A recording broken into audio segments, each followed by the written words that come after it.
kalian yang terus mengasih gift dan koin. Sehingga apa? Dia semangat. Semangat untuk apa?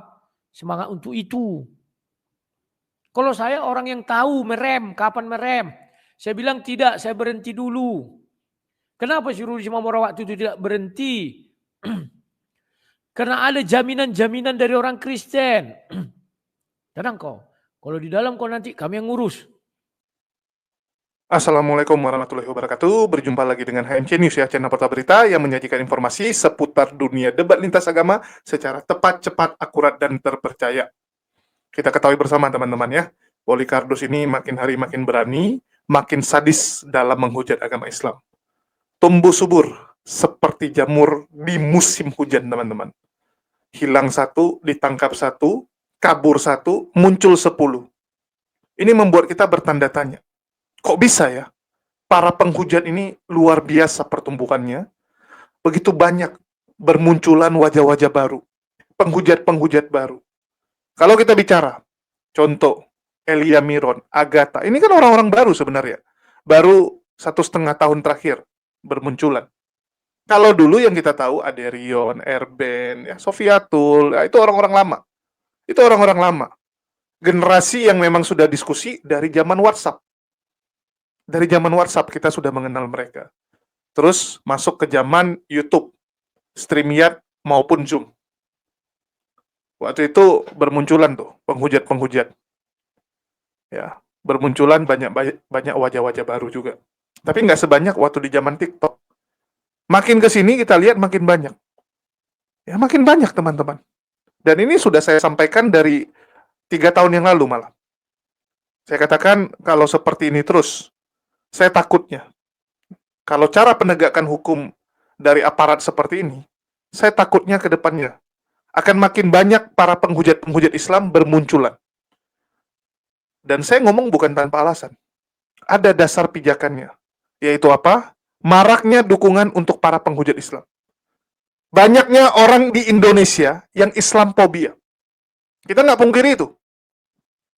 Banyak teman-teman, orang Islamophobia yang selama ini menyembunyikan jati dirinya, selama ini menyembunyikan kebencian dia kepada Islam. Dia kesal sama Islam, tapi nggak bisa ngapa-ngapain, karena nggak mungkin dia pakai tangan dia untuk menyerang Islam. Gawat, bahaya. Dia juga takut. Takut teman-teman, kan gitu. Banyak pengusaha-pengusaha itu yang punya sentimen kebencian kepada Islam.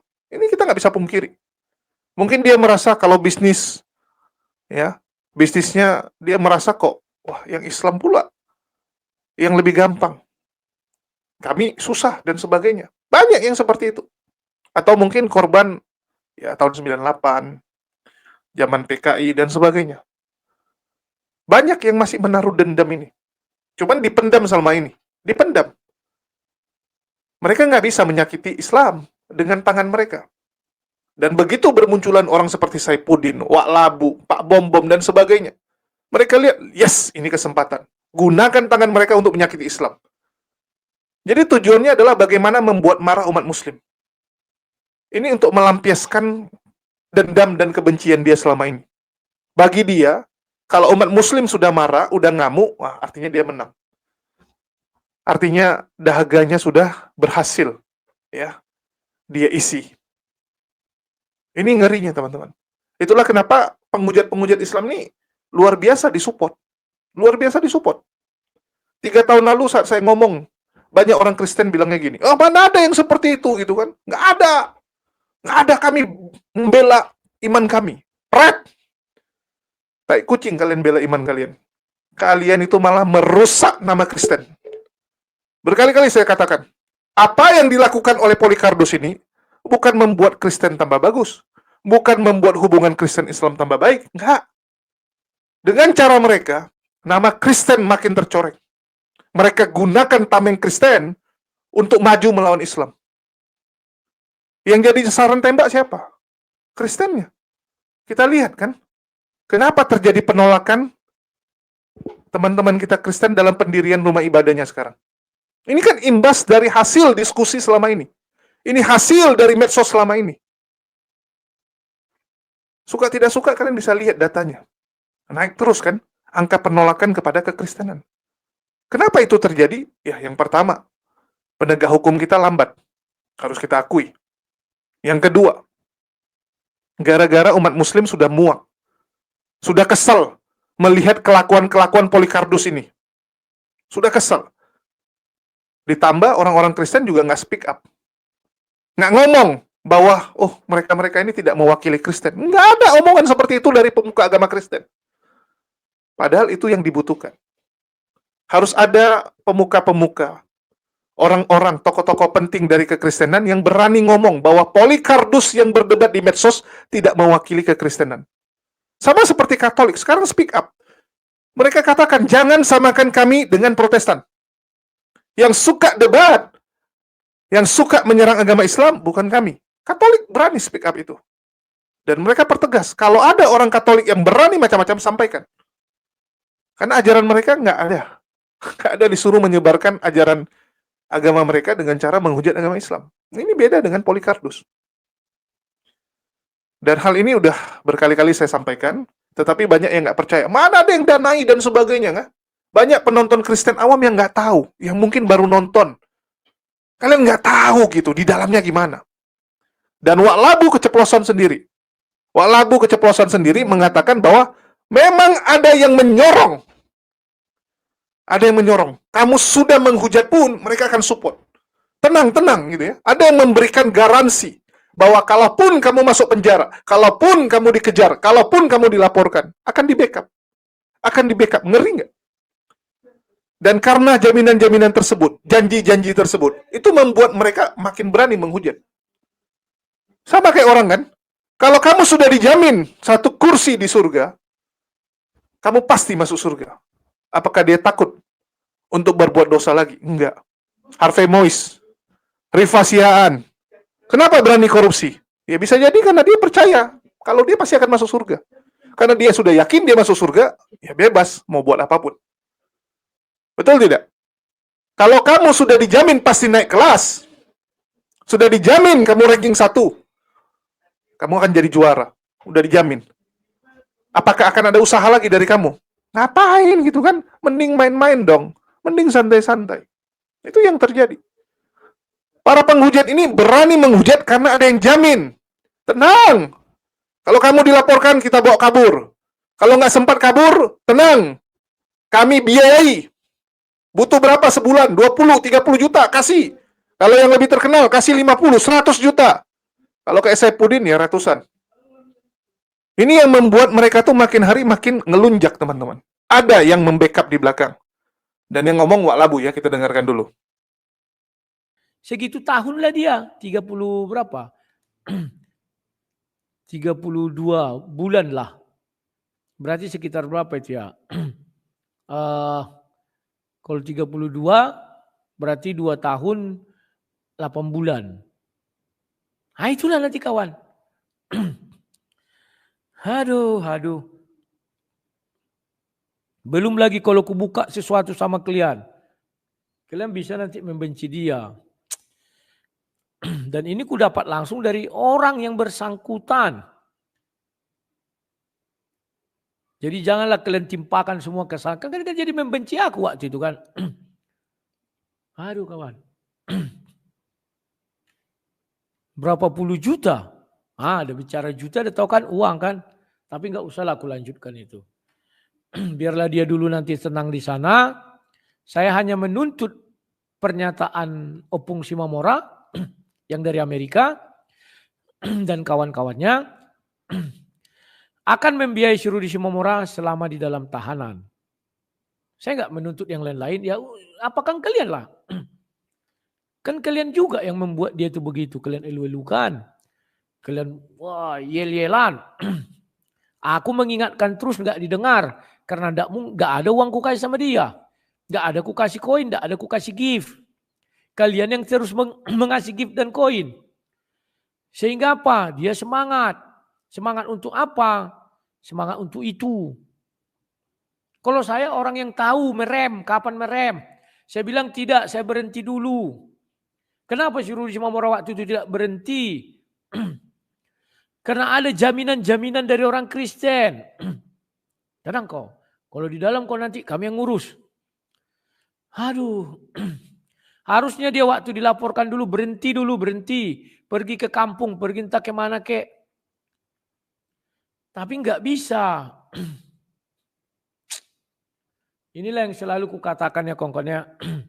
Marbisuk songon darapati. Salah pula aku. Marbisuk songon ulo. Apa ya? Cerdik seperti ular, tulus seperti burung merpati. Marroha songon darapati. Marbisu songon ulo, marroha songon darapati. Itu firman Tuhan, bukan pepatah. Jelas teman-teman ya.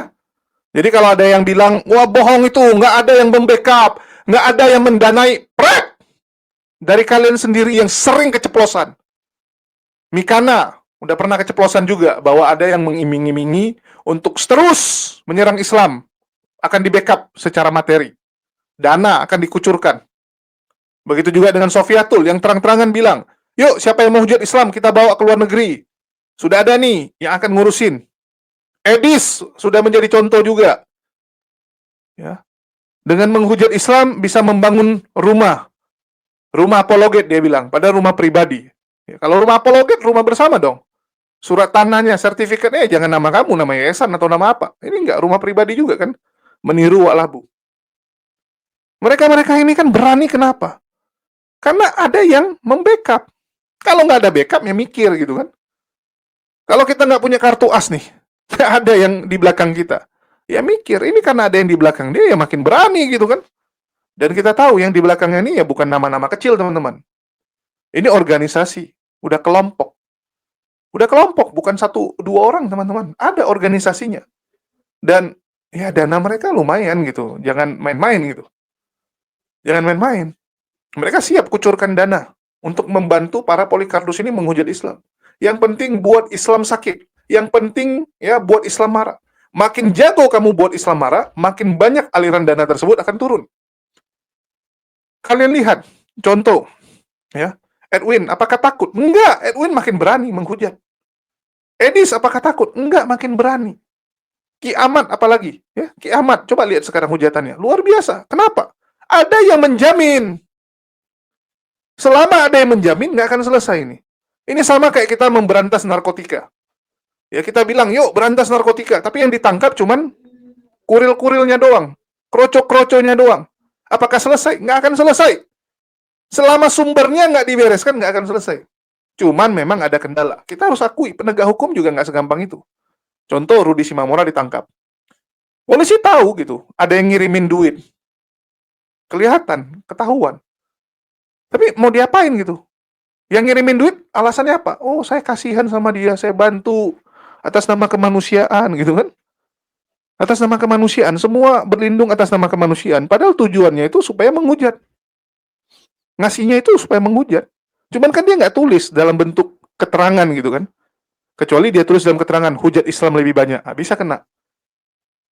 Tapi kalau dia cuman transfer, ditanya sama polisi pun, ya saya membantu dia, kasihan. Oh saya lihat dia ya anak muda butuh duit, saya support. Saya kasihan keluarganya dan sebagainya. Mereka tinggal alasan seperti itu. Ini yang susah teman-teman. Mereka pandai. Mereka pandai karena mereka menerapkan apa? Licik. Ya. Harus jago seperti setan. Seperti ular ya. Ya ular kan setan gitu. Mereka gambarkan ular sebagai setan. Mereka harus licik seperti itu. Mereka harus tahu bagaimana mengakali sistem. Ini yang kita hadapi sekarang teman-teman. Suka tidak suka. Jadi kalau ada umat Islam yang masih berpikir, wah lawan kita ini kan cuman ya sekedar diskusi medsos. Enggak teman-teman. Ini terstruktur. Terstruktur. Kalau nggak akan masif seperti ini. Ciri-ciri sesuatu yang terstruktur, kita lihat. Begitu dia dihantam, apakah dia mengecil atau dia makin besar? Kalau mereka makin besar, makin sistematis. Hujatannya makin, ya gitu-gitu ya. Istilahnya si A, si B, si C, hujatannya sama. Artinya ada template. Itu ada yang mendasarinya gitu. Di belakangnya itu ada yang ngasih data. Ada yang ngasih data. Coba lihat sekarang belakangan ini. Hujatannya kan, ya itu semua gitu. Sama. Dan sumbernya satu kok ini semua. Mereka ini terafiliasi. Walaupun mungkin kayak Pak Bom Bom, Wak Donat, ya. sama Agatha, beda pendapat semua. Wah, cakar-cakar. Tapi di belakangnya itu ya satu gitu. Di belakangnya tuh donaturnya tuh ya sama. Donatur Wak Labu ya donatur Pak Bom Bom juga, donatur si Paul Jang juga gitu. Dia donasi ke semua. Cuman ya pasukannya itu ya biarin gitu. Yang penting lawannya Islam. Yang penting hujat Islam. Ya. Caranya bagaimana ya masing-masing nih. Mereka ini kan pasukan-pasukan tempurnya aja. Ya, pasukan tempurnya aja, tapi di belakangnya ada. Nah, ini yang ngeri, teman-teman. Ngeri. Ya. Mungkin itu aja yang mau saya sampaikan dan sebagai bukti ya. Karena kalau kita ngomong, kita bukan channel Polycarbus yang bacot tanpa dasar. Kita ngomong semua punya dasar dan kalian dengar sendiri. Yang data saya tampilkan itu selalu data dari internal kekristenan. Bukan dari kita. Kalau kita kalian boleh ngarang ya. Oh, nggak ada itu. Itu kamu ngarang. Ini Kristen sendiri yang ngomong kok. Ini Polycarbus sendiri yang ngomong kok. Memang ada yang membackup mereka. Oke, itu aja dari saya. Makasih buat teman-teman semua yang udah nyimak dan mendukung channel ini. Jangan lupa diaktifkan lonceng agar tidak ketinggalan berita-berita terbaru seputar dunia diskusi lintas iman yang luar biasa menarik ini. Oke, sekian dari saya. Wassalamualaikum warahmatullahi wabarakatuh. Sampai jumpa di lain kesempatan.